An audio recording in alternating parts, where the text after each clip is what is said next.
We went out to Billy's car, an ancient brown Porsche. It rumbled to life and purred as we started moving.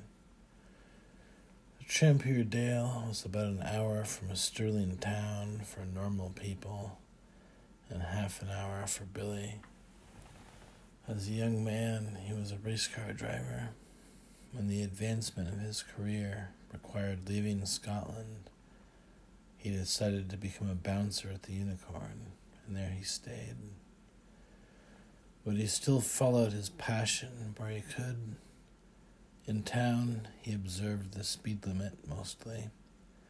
When we got to the country, he started racing. He knew all the roads with a lover's intimacy, every curve, every shortcut. It wasn't the first time I rode with Billy, but it was always exhilarating. A tour of Stirling in fast forward. By starlight, I could see it well, for I knew it well. Soon we were in Trampier Dale. Avoiding the village, we took back roads to the manor and through a sheep pasture. I had to get out to open and shut gates. My house was a rude pile of stone at the foot of the hills. It was built in the reign of Queen Anne and had only been renovated a few times, mostly to keep the damn heating costs down. For 150 years there had been a coal furnace and also several fireplaces to burn logs through the winter. Billy let me off at the front door and said, "All right then, I've got to get back to the Unicorn and drink your macadamian friend under the table. That should be easy for you." "Oi, what are you trying to say?" "We were drinking scotch on the way here, and it seemed he didn't have the stomach for it. In that case, I'll match him in his fruit drinks to make it more even." "Even? He has an hour head start on you, at least. You should have a handicap." I gave him the rest of the pint I bought in England. He acted like I was handing him a snake. "That piss! Are you daft?" "It's a fair handicap." "Aye," he grudged. He finished the bottle and made an awful face, then coughed. "Okay, I'm off." He rumbled through the sheep pasture, and I never saw him again. In the manor, Bulgaire was in the foyer. His half-gone hair was white now, as were the bushy eyebrows which roosted over his gaunt face. He said, "Master Andrew, his lordship awaits you in the study." I followed him there, and he opened the door, then shut it after me. In many studies of a lord of an ancient house, there would be animal heads mounted on the wall. Not here. My father only hunted game to eat. He saw no purpose in keeping heads. Here, the trophies were like a museum of weaponry. The walls were festooned with armaments of every era, going back 1,000 years. Knives, daggers, axes, swords, flails, flintlocks, grenades, and more contemporary weapons.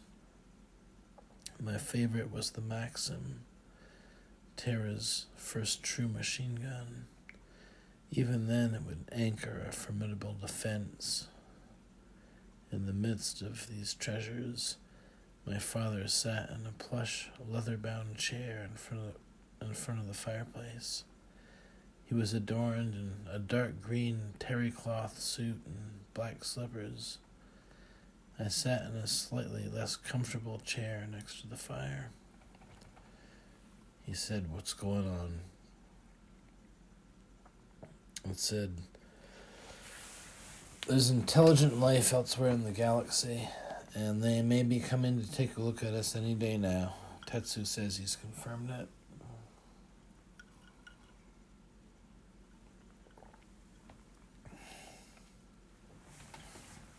He didn't say anything. He got up and stood pacing back and forth, shaking his head. After he'd gone 50 meters, he said, "Jesus wept, lad. You could have sugar-coated it better than that. You don't just walk in and announce the little green men are coming." He was the least excitable person I knew, and I'd never seen him more rattled, not even when my mother committed suicide. I better understood Tetsu's reluctance to disseminate this information. It was a hard pill to swallow. I said, "This was your idea." He stopped pacing and stared at me, wild-eyed. "What do you mean, my idea?" "I needed you to be a director of my corporation, and you made it a condition that I tell you exactly what's going on. So I told you." He covered his face with his hands. "Fuck's sake." "Sorry, Da. You'd have to know eventually. Better sooner than later." Tetsu said not to tell anyone, but I suspect he'd make an exception in your case. We don't want this getting out. "No, we don't." He rubbed at his eyes and said, "Okay." He straightened up and went across the room, opening a hidden panel behind a rack of bayonets. Inside were some unlabeled scotch bottles. My heart skipped a beat. I knew this was the 1880. Some of it anyway. The 1880 batch was legendary. My great-great-great-grandfather had made an experiment of it when he got back from India. As the story went, he worked in total secrecy, doing everything himself, and no one knew how it was made. When the 1880 was first made available to the public in 1892, it was not well received. The general consensus was that it tasted funny, and some said it gave them bad dreams. It was pulled from the shelves, and my ancestor was encouraged to dump everything, but he had saved it all. From 1892 to 1920, there was an occasional request for this variety. The family policy was that each such purchase raised the price by a large factor until the scotch was worth its weight in gold, and a few people still wanted it. After 1920, we stopped selling it, and it was forgotten. The Greys kept it to themselves for special occasions. I'd only had it once before, on my 18th birthday. My father gave me a whole glass, no ice. It was never served with ice or otherwise adulterated in any way. I recalled it had a bitter medicinal taste with sooty, greasy, almost moldy overtones. On each sip, it felt like it would make me sick, but the first shock was that it had almost no aftertaste, just a lingering tingle like from toothpaste after a good rinse. The second shock was how fast you got drunk. The third shock was the manner of intoxication. While one was aware of their entire body vibrating with drunkenness, or feeling like all their limbs had fallen asleep, motor function, and more so, intellectual function, did not seem impaired. One could walk or talk without stumbling or bumbling or slurring, and there was the uncanny sensation that one's soul had gotten separated from the body and was operating it from a distance by remote control, as it were. The final shock occurred when one tried to sleep Drowsiness flowed seamlessly into lucid dreaming. My one and only night of sleeping off the 1880 seemed to last forever. I moved from one phantasmagoric dreamscape to another, aware I was dreaming, but unable to wake up. I could control a good deal of my dream environment, except escape. So it was with mixed feelings that I observed my father pouring 2 glasses of the stuff. I couldn't imagine turning it down, leery though I was. It was a few shades darker than Scotch should be. My father handed me my glass and raised his own, toasting, "To the Greys, to the Greys." We clinked crystal and drank. It tasted worse than I remembered. First my taste buds, then my head, then my whole body shuddered in revulsion. Just before I thought I'd vomit up the meager contents of my stomach, the awful sensation ended and was replaced by something else. My father sat down with care, dazed, with a 1,000-league stare. He murmured, "Tell me everything from the beginning." I paused and I said, "Terra was formless and void. Darkness was over the surface of the deep, and the Spirit of God was hovering over the waters." "Andrew," he barked. Tell me what happened since I last saw ye." So I did, mostly. I described going to Asgard, but that was like, and my trip back. I left out details irrelevant to convincing him about alien contact. In particular, he didn't need to know about Juno, not yet anyway. Nor did I tell him about Trivet, or Prince Charlie, or Ix. If he didn't know about that already, it was best for him to be clear of the mass, in my opinion.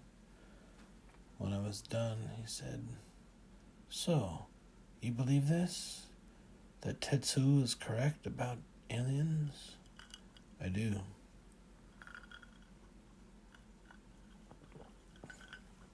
We'd had a little more 1880. Our voices seemed to be echoing up from the bottom of a well. He nodded. "How can I help?" "Well, I don't know exactly what the grand scheme is. So far, being a director of Greystone is a big help." "And what the hell is your corporation about? Directors ought to know these things." "Construction. Our first job is building a canal through the Isthmus of Kra." "What?" "Well, that skinny bit of land that comes down from Burma and Thailand and goes to Malaysia." "Aye, that's how the Japs snuck up on Singapore in World War II. I found it odd that my father seemed to take the capture of Singapore personally, but I had no time to dwell on it. Picture this. Draw a straight line from the bottom of India to the bottom of Vietnam, and it goes right through the narrowest part of the isthmus. Put a canal there, and a ship can get from the Suez Canal to Shanghai several days quicker." "Lovely. How does improving shipping time by 3 days help prepare for a visit by aliens?" "I haven't a clue. Tetsu wants me to build a canal. I don't know why." "It seems obvious to me." "Oh?" "He wants ye to have experience with large-scale construction. Practice for the real project." "The real project? What's that?" "Beats me. But this canal is a sideshow, I'm sure, since it has no obvious utility by itself. At least not on anyway. So, learn all you can on the Thailand project. You'll need to be an expert in whatever the hell you're supposed to do. Of course, I frowned. Well, my father said, that's settled.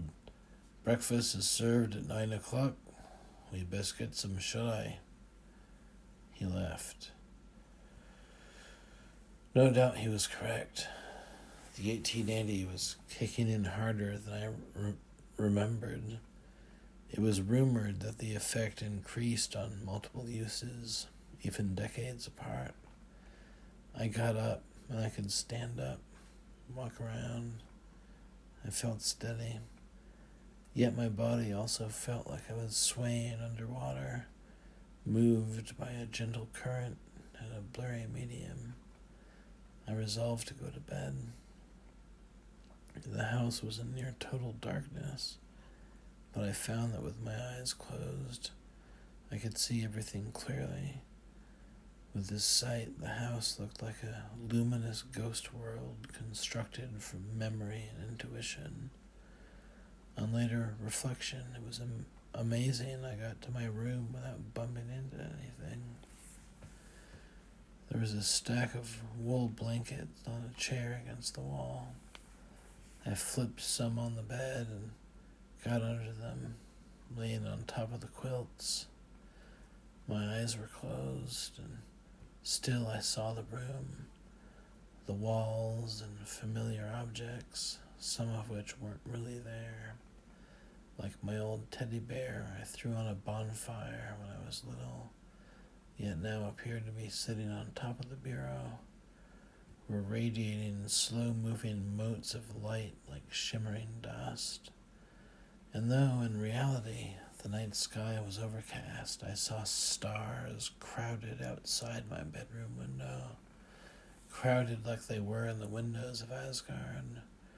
The stars cast pinprick beams of light which swept back and forth through the room, flashing when they crossed each other. The imagined visual effects were pretty, but there was more. I could not close my ears, so I heard the constant wind whipping around the house, gusting and howling. The sound I heard was subject to capricious distortion and reverb. At times the wind sounded like voices, but not human, at least not in words I could begin to understand. It was disturbing, and I wished I could just go to sleep. Unfortunately, I was already asleep. This became certain when my bed levitated through the roof with me in it. My dreamscape had resolved into a floating bed scenario. There was no way to get out, but I discovered that I could steer and accelerate by tipping the bed this way and that. Fly the bed, in other words. So for what seemed like an eternity, I cruised the planet and saw many strange things. Like Santa Claus, I went all over Terra in one night. I opened my eyes and gasped for air, bolting up in bed. The morning light came in the window, and everything seemed normal. No spectral teddy bear, no glowing dust, and gravity kept the bed on the floor. I felt alert and hungry. I'd barely eaten lately. It was a little past 8 o'clock. After a hot shower, I donned some rude wool pants, a cashmere sweater, and a wool vest. For slippers, I put on a pair of black motorcycle boots and pulled my pant legs over the tops of them. Suitably adorned for breakfast, I went downstairs. Most people wearing boots like mine would have made a lot of noise, but I knew how to be quiet in them. The trick was for the heel to touch down light as a feather, then roll onto the toes in a smooth motion. The rustling of my clothes was louder. I made my way to the great hall with the long table. The south wall was mostly stained glass windows, depicting a segment of the Bayeux tapestry. This projected a kaleidoscopic effect on the polished stone surfaces of the room. Logs burnt in the fireplace at the far end of the table. Still a bit before 9, there were only 2 people in the room. My father sat at the head of the table, and Bulgaire stood behind his chair, dressed in an old brown suit over a wool sweater. I sat to my father's right, and he said, "Coffee?" I nodded. Bulgaire had a tray of implements dedicated to this, and he French pressed me a mug. From experience, he knew to pour in 2 ounces of cream first, then the coffee. Perfect. I thanked him and took a sip. "Sleep well?" "No." I snorted. "And yes, I should be exhausted, but I feel fine. Great, actually. All my fears, anxieties, and so forth I'd been experiencing lately had vanished, or at least much diminished. My mind was a cool and featureless tundral plain with freedom of movement in all directions. The tasks which lay ahead of me were an afterthought. He said, "Like an enema for the brain, innit?"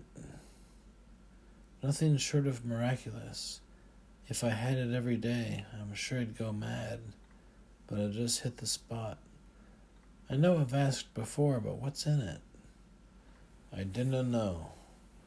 Some people have done chemical analysis to determine the composition, but no one is sure what the precursors are, or the production process. All attempts to reproduce it have failed. I thought I'd like to see Tetsu take a crack at that. Anyway, you've got more important things to do than solve the riddle of the 1880 right now. You're quite right. I had some more coffee. For one thing, how is Greystoke funded? I imagine it funds itself. Tetsu pays us to manage the project, and there it is. He looked at me with quiet exasperation, even disappointment. I'd seen that look so often, I was inured to it. You're going to have operating expenses, what with payroll, materials, overhead, etc. How are you going to pay for that? Is Tetsu going to pay you the contract before you do any work? That would be highly irregular.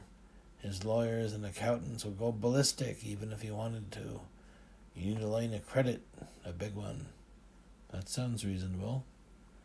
And how would you do that? I shrugged. Hadn't thought about it. Nay, you wouldn't have. You should consider making me the chief financial officer. Let me handle the line of credit and such. Fine with me. I'm expecting to see some of Tetsu's people in the Dale within a few days. My understanding was that they'd be joining Greystoke to help it get off the ground, but you could certainly be the CFO. Why are they coming to the Dale? I told Tetsu I was coming here before going to Scapa Flow. Oops. He was nonplussed for an instant, and said, "Why in terror are you going to Scapa Flow now?" Just then, Bulgaire muttered, "Lord Champion." Yes? Time to start setting up for breakfast. Yes, please, carry on. Bulgaire clapped his hands twice, and the big doors to the hall opened. 2 of his assistants brought in a table and departed. 2 more followed, pushing a cart containing a tablecloth, dishes, silverware, mugs, and glasses. They flipped the cloth over the table and started setting things down on it. The first two assistants came back in with another cart which contained large tubs of scrambled eggs, bacon, toast, fried potatoes, and fried vegetables. Also dispensers for coffee, milk, orange juice, and there were ample condiments such as butter, jam, salt, pepper, and hot sauce. These were also placed on the little table. During this flurry of activity, my father leaned over and whispered, "Why are you going to Scapa Flow? I'd time for a vacation in it." I'd never considered Scapa Flow a vacation spot before, but there's no accounting for taste. I said, "Have you heard of Trivet?" What? Trivet. It's a popular new music group out of Trondheim. Sorry, my mind wanders. What were you saying? He scowled, his bushy eyebrows angled toward each other like storm clouds heading for a collision. "Are you taking a piss, Andrew?" As if recovering from a lapse in short-term memory, I said, "What? Oh, yes, Scapa Flow.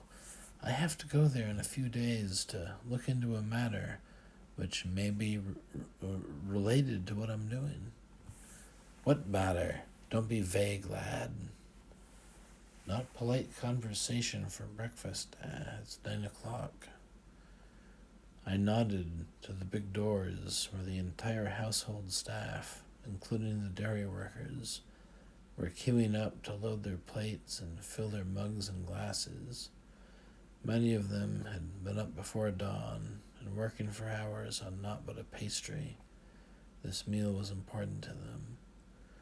One by one they got their breakfast and filed around the big table until it was near full. Soon there was a constant murmur of morning conversation. I was last to get my food by choice. I detested standing in queues. After everyone else, I went over and got a heaping plate of everything, refilled my coffee, and got a glass of orange juice. Back in my chair, I ate slightly more quickly than usual. This would go a long way to correcting my recent dietary deficiencies. My father noticed my odd eating manner, but he wasn't annoyed or disappointed.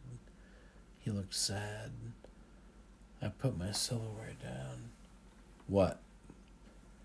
"I can see you haven't been eating well, but I can advise you to settle down with a good woman to look after ye.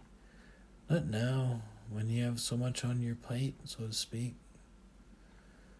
I snarfed down a strip of bacon and said, "Not to worry, Da. I think once I get Greystow up and running, a good diet routine will be low on my list of concerns." "It's not just the food. I'm wondering if I'll ever get a grandchild." I rolled my eyes. "I'm sure you've got dozens." He gave me a cold stare. "I'm kidding." "I'm not. No, I know despite your many shortcomings, ye have our interests at heart."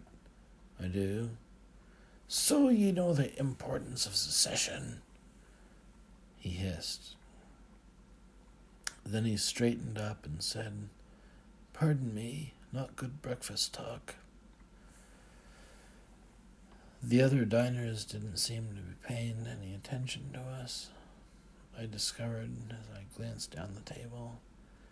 Indeed, they'd clustered toward the other end, leaving several empty seats on either side between them and us. It felt lonely, but it was just as well that they weren't eavesdropping. I'll have tons of kids, I swear, once I've done what I'm supposed to do, whenever that is.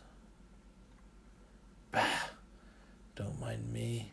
I'm just riled up about the situation. I haven't had as much time to digest it as ye. I'm still digesting it, be assured, I said around a mouthful of vegetables. Well, he said, twirling his fork. There must be something safe to talk about. Oh, this past week, one of the best cows had twins, both heifers. Really, that's rare. I look on it as a favorable omen. For sure. I kept eating. My father was quiet for about 2 minutes. Then he whispered, I can't stand it. What are you doing at Scapa-Flow? Fuck's sake, Dad, I hissed. After breakfast, I'm not keeping you in suspense for my own amusement. He said, I guess the 1880 didn't get all the kinks out. I'm not that hungry. See me when you're done. I'll be in my office. He stood up and left. Bulgaire finished his own breakfast. Then he left too. I wasn't going to rush any more than I already was. No, I slowed down, savoring the best meal I'd had in months, or at least the biggest meal. The rest of my table mates were finishing up and drifting out. The chief milkmaid, a sturdy matron with smile lines etched on her face, patted me on the shoulder as she walked by, saying, Nice to see you home, Andrew. Thanks, Effie. It's good to be here. No one else gave me their regards. Perhaps they sensed the storm cloud hovering over me. When I finished eating, I was alone, save for Bulgaire's assistants cleaning up around me. One of them came over and took my plate. Sorry, I said. I'll get out of your way. I left the great hall and traversed the manor to my father's office. It was a modest room full of books with a desk and some chairs. The windows faced north, overlooking the ornamental garden that crept up the hill behind the house. My father was behind his desk, tipped back in a comfy swivel chair, looking out the window and puffing on a pipe. It smelled like a mixture of tobacco and marijuana, continental style. I said, Could I have some? He looked at me and scowled. No, I don't want your lips on this pipe. Suppose I was a proper guest, what would you do then? He groaned and slid open a desk drawer, producing a French lighter, a dingy-looking glass pipe, and a teak box. I sterilized the pipe with fire. Inside the box was a mixture of desiccated brown and green crumbs, which I packed into the pipe. I drew slow and short, expecting the mixture to be harsh, which it was. As I grimaced and coughed, covering the pipe to smother it, my father said, Trivent isn't a rock band from Norway, is it? I wheezed, not to my knowledge. He smirked at me. I didn't think so. What is it really? I don't know for sure. I ran into a bunch of folks since I got back to Terra who claimed to represent an ultra-secret branch of Defense Intelligence, codenamed Trivet.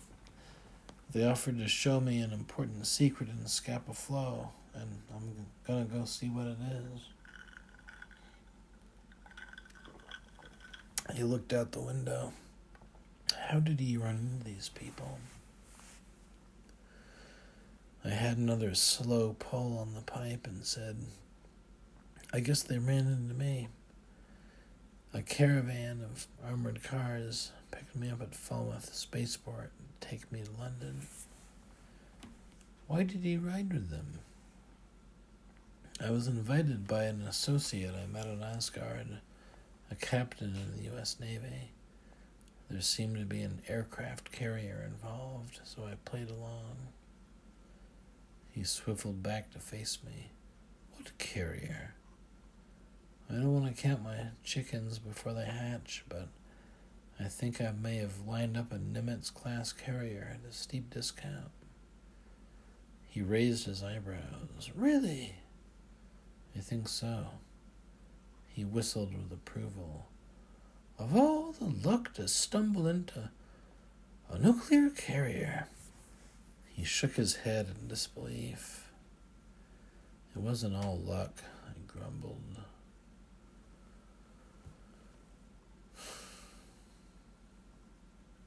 Of course not. Being in the right place at the right time is often a function of hard work and preparation. But there's no shame in luck. As Bonaparte said, "'Tis better to be lucky than good." Aye, okay. So you get a ride with these spooks because your carrier friend is with them. Any names? A retired crusader named Marvin Davies, and a person who claimed to be the director of Trivet, a Mr. Chauncey Gotobed.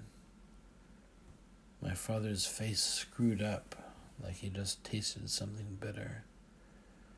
Never heard of the other guy, but I've met Chauncey. Miserable twat, as I recall. Bad demeanor. Yes, where do you know him from? He was a message boy for the Ministry of Defense. Hated sharing information with Parliament, even though it was his job. Last I heard, he was sacked for attacking a baron in the House of Lords following a disagreement about transparency. Funny, Chauncey tried to attack me, too. Why? I made a rude remark about his mother, but he started it. His conduct was so appalling, I almost jumped out of the moving vehicle to get away from him. How mysterious, he said, that such a creature would still be employed by His Majesty's government. He said that too. He said it was a mystery that he was employed? No, His Majesty's government. He said that a lot. He shrugged. It's a common expression. Not the way he said it. He sounded like a hard monarchist. Well, he never did have much regard for Parliament. Any more names? I paused. No need to tell him about Charlie, but when I got back to London, I met someone who claimed to be the actual director of Trivet, an unusually tall albino fellow named Ix. A big albino named Ix. Yeah, ever heard of him? No, I'd have remembered. I'll say, though, Ix sounds like a pseudonym. You think? I suppose it makes sense the leader of a clandestine organization would want to conceal his true identity. My father nodded. Maybe he's not even an albino. Huh? People who conceal their identity might wear a disguise. Putting white makeup on the face and neck is simple and effective. I bet you don't remember much about his appearance, except he was an albino. Eh? I shook my head, frowning. And it was this Ix fellow who told you to go to Scapa Flow. I nodded. He looked sad and said, Lad, maybe it's just me, but doesn't it seem daft to travel the length of Britain to see you don't know what just because some masked man said so? Yes, when you put it that way. But there's this, too. I gave him Ix's letter. What is it? Look. He opened the envelope, scanned the documents from the Prime Minister's office, and his eyes got a little wider. He put them aside, mumbling, looks legit. Then he stared at the note from Ix, and he kept staring at it. After about a minute, I said, Well? Not taking his eyes off the note, he said, I'd wager this was written by an aristocrat. Why do you say that? Whoever wrote this has had formal training in calligraphy. The script is too precise, too elegant for an amateur handwriter. He tapped the paper. The pressure of the pen point is under complete control. This is a work of art. I'm surprised you didn't notice this. Sorry, Dad, I'm not an expert on handwriting. Nor I, but I recognize high-born script when I see it. I shrugged. Anyone can learn to write pretty. Maybe, but it looks like whoever wrote this, that's the only way they write. Okay, so we're looking for a tall aristocrat. That narrows it down. No, but someone could scan this note and try to match it with existing handwriting samples. Certainly, every member of the House of Lords has such samples in the public record. This note could be the key to our friend's identity. Either he placed great trust in ye, or he didn't think it through. The latter possibility seems remote. I told him about Ix and Tetsu's light bulb. Oh, he's a genius now. Curiouser and curiouser, as the White Rabbit said. I thought it was Alice that said that, but the detail seemed irrelevant. My father said, Scotch, it's noon in Berlin. Please. I could use some help dissolving my big breakfast. He fixed us some glasses from his desk cabinet. We sipped, and he said, Better leave that note with me. Why? If it falls into the wrong hands, it could be used against you or Ix. Leave it with me. It'll be safe, and I may be able to use it as leverage if something happens. What do you mean, if something happens? Let's say you go to Scapa Flow and disappear, eh? Then I go and find Chauncey, and maybe I get him to find ye, if he thinks I know the identity of his boss. You're traveling in dangerous company. Time to think smart. If it makes you feel better, hang on to the note. Capital. He put it in his desk. That's it? You're just going to leave it in the desk? What? It's fine. Play some golf? All right. I was no good at it, but it would be nice to get some fresh air and exercise and spend time with my dad. I took nothing for granted anymore. Maybe I would disappear at Scapa Flow or anywhere, anytime, but this didn't bother me anymore. My duty and my conscience were clear, and all that remained was to keep moving forward, enjoying whatever small pleasures lay in my path. Naturally, I lost at golf, but I think I'd improved since the last time I played. It was a good day. After the round, we had lunch at the clubhouse. Seen Brenda tonight? My father asked. I have to. Tetsu's people will be here tomorrow, and I'll have to go soon after that. She loves you. You're practically all she talks about whenever I see her. Not that I know much to tell her. I looked away. She's good, Andrew. Is she? Imagine my surprise. There's no need for that tone, he said in a sour tone. Sorry, Di. It's just that you've been pushing me to settle down with Brenda for years. I know how good she is. Not good, great.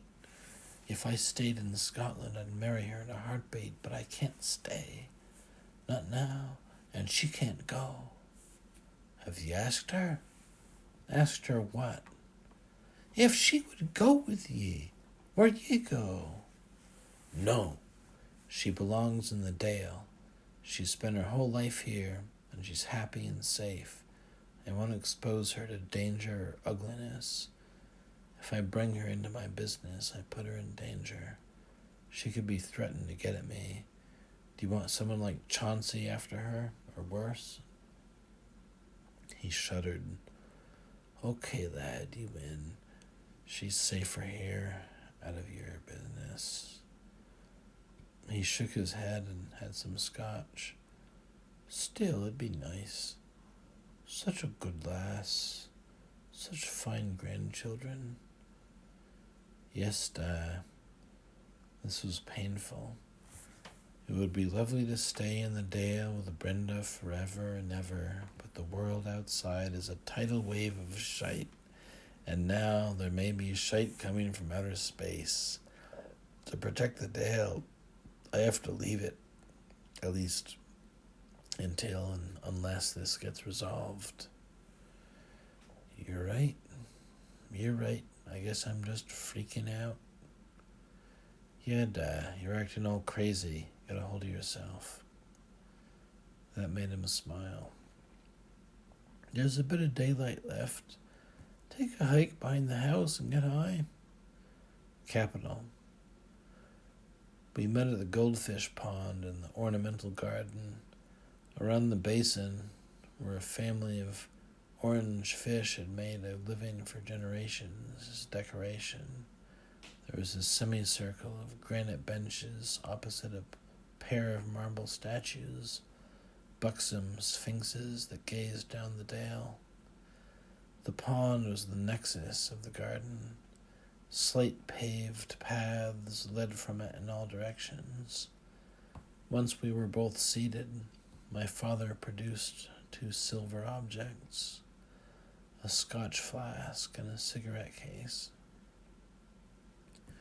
He handed me the flask and said, "This was my granddad's. Now it's yours. May it bring you good fortune." Thanks, Da. It will leave my side. I rechristened it with a glug. It was full of Trampier 99. He opened the cigarette case. It contained plain white cylinders with green ends. He gave me one and took one for himself. Oh, very nice. Bulgaire made them out of the grow house. He's quite proud. He should be. Fire? He produced matches that we struck off the benches. Once my joint was lit, I filled my mouth with smoke, then inhaled it up my nose. Aromatic and tingly. Your mom used to do that. It's called a French inhale. I know. He wheezed, exhaling. Then we smoked in silence. I couldn't remember the last time he talked about her. It had been years, at least. My gaze wandered around the garden, cherishing the trees, shrubs, flowers, and grasses, whose function was to stimulate the human senses. It was hundreds of years old, and some of the trees were original. My favorite was further in and higher up, a Himalayan birch. Its sinuous limbs were white as bone and crowned with rustly leaves, otherwise known as the ghostwood or silver shadow. It was most beautiful in starlight. If anything, the climate of Stirling was too mild for this hardy specimen. When our joints were done, my father said, "Okay, lad, here we go." Behind the house was a range of hills which described the upper limit of the dale. Other than a few sheep and cattle pastures, this area was mainly forested with wind-stunted conifers. It provided shelter for deer and other wild creatures. We left the garden and came to a trail that got steep quick. About halfway up, I was grabbing at rocks to haul myself forward. My father was prancing up the slope like a mountain goat, and he still had breath enough to berate me for being so slow. In my defense, he made this climb every day, and I did not. At last, we got to sit again. On top of the hill at the edge of a cliff, in a field of thistles covered in purple flowers and pointy spikes, there were 2 weather-beaten wooden chairs. From here, we could see all of Trampier Dale. Wisps of smoke marked where people were feeding their stoves to stay comfy in the autumnal chill. This mosaic of fields, pastures, and woodlots was my favorite community. From here, my father pointed to different places and commented on what was going on there. The wind up there would have been murder, but we were dressed for it. Wool pants, boots, and high-collared greatcoats, his of seal, mine of Canadian timberwolf. We could hear and feel the wind, but we stayed warm. Our father got out 2 more joints and handed me one with a match. We had to turtle our heads into our coats to protect the matches from the wind, and we lit up. And then I held my joint Russian style, the end held with my thumb and forefinger, the rest of my hand curled around it. It warmed my hand and sheltered the ember. We sat and sipped scotch and smoked, looking down the dale in our chairs, the fierce wind tugging at our hair and buffeting our coats. Tell me, Andrew, and pretend there are no aliens for the sake of argument. Say it's just us humans. Is Terra getting better or worse? Worse. There's been some progress, though, right? Our scientific arts keep growing, but in the spheres of morality and aesthetics and philosophy, we are regressing. Maybe ye are. That's funny, damn. I mean, there's regression in general. The civil society is shrinking. What happens when it's gone? I used to think the same as ye when I was your age, that the world has gone to shite, but it keeps going on. I scoffed. Everything keeps going on until it doesn't. Societies through a history have broken, but the world economy is so integrated. When it breaks this time, it breaks all at once. Ye gods, that's grim. Is there no way out? The problem is corruption. The solution has always been a frontier, a hinterland where those who desired to escape could go and live a life they were not ashamed of, a way to outrun the regression and degradation. The torch, which was lit in ancient Greece, was taken by Rome, where it sputtered for a few centuries until the empire collapsed. It briefly burned in the Caliphate after that, and between the Crusades and the fall of Constantinople, the torch drifted back to Italy, and it kept drifting northwest. By the reign of Elizabeth I, the torch was in Britain, and it stayed there until the Americans took it in the Revolution. And there the torch stopped, because there's nowhere else for it to go, and it is going out. Bollocks. Isn't Africa experiencing a renaissance? Yes, but Africa is hampered by a deficit in water transport, and the regimes of America, Europe, and Asia are dug in like ticks. America has the best land, and though the torch is failing, they won't let go, and no one can take it from them. Well, we've got a frontier. Space. From what ye say, the torch is just fine up there. I don't know, in order to provide an escape route for civilization, a frontier needs a capacity equal to the problem. When the United States peaked, it had 6% of Terra's people, but it was significant at 1%. If you estimate that a frontier requires the capacity to absorb 1% of the total population to have a significant impact on corruption, today that means 80 million souls. While Asgard is indeed miraculous, it has a capacity of 600 people, which means you need 150,000 more of them. I don't see that happening before a major shitestorm. So short of an adequate frontier, what recourse is there for humanity? What would you suggest? The frontier doesn't need to be a place. It can be any kind of economic activity. If growth is coming fast enough in one spot or in several, growing faster than the bastards can steal it, then wealth can grow in good hands and there's hope. That's positive, but isn't it depressing too? Why should we always be racing to stay one step ahead of thieves? I'm positive about your friend Tetsuo. Take your canal. Not counting the construction costs. The instant it's in operation, there's an immediate windfall to world commerce. And why stop there? There's other projects to provide such benefit, and if you do well, you can work on all of them. You can blaze a trail on your own frontier and bring others with you.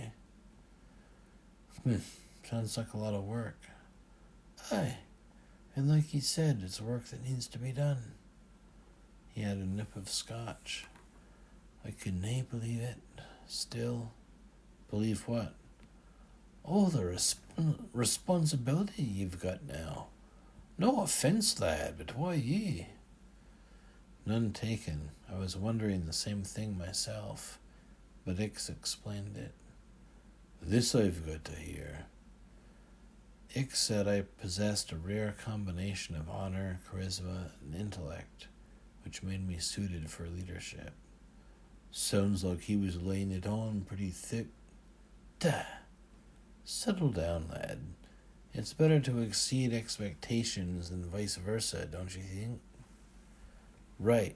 So, I said, you think these canals and such can turn the global malaise around? Can't hurt. Change the geography, you change Terra. But it might be all moot anyway. He looked over his shoulder. Sun's getting low. Better head back.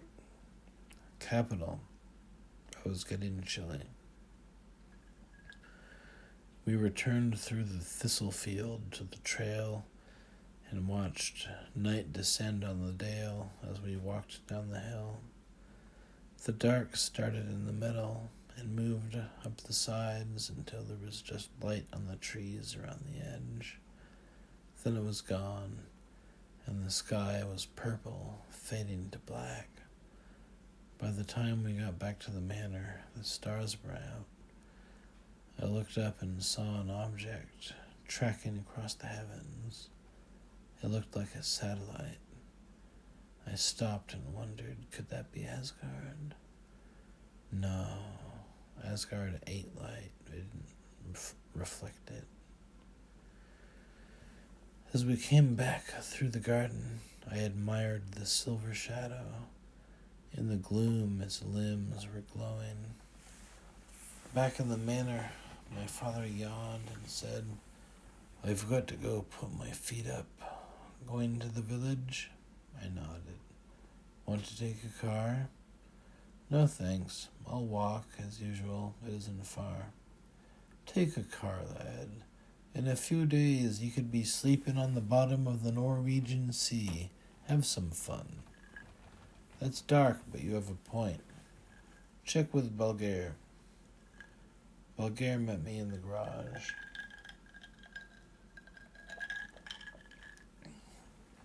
Which had more than a dozen cars in it. They were all started at least once a week and driven at least once a month. I walked down the line, passing by antique Rolls Royces, Bentleys, and such, stopping at a little car hiding in the corner, a wine-red 1986 Jetta Wolfsburg. It was out of place here, but it suited me. I'll take this one. A perfect choice, Master Andrew. I'll get the keys. I got in, thrilled to be in the driver's seat. It had been a long time. I busied myself adjusting the seat and mirrors. Bulgaire rapped on the window.